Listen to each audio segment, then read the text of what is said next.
ए जी अम्मा के लकड़ी गैया के घियाना, ए जी अम्मा के लकड़ी गैया के घियाना।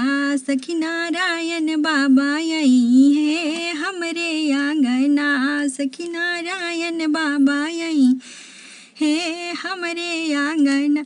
शंकर जी आई है संगे गौरा जी के ले आई है, शंकर जी आई है संगे गौरा जी के ले आई है।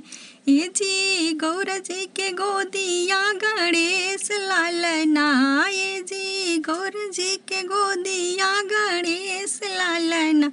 सखी हो नारायण बाबा यही है हमरे आंगना, सखी हो नारायण बाबा यही है हमरे आंगना।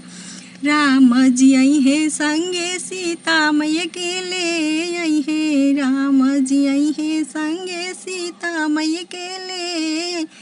ए जी सीता मैया के गोदिया लकुश ललना, ए जी सीता मैया के गोदिया लकुश ललना। सखी हो नारायण बाबा यही है हमरे आंगना।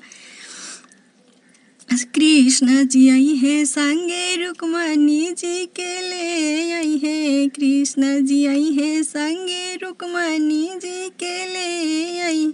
ए जी रुक्मणी जी के गोदिया पर द्युमन लालना, ए जी रुक्मणी जी के गोदिया पर द्युमन लालना। सखी हो नारायण बाबा यही है हमरे आंगना, सखी हो नारायण बाबा यही है हमरे आंगना। ए जी अम्मा के लकड़ी गैया के घियाना।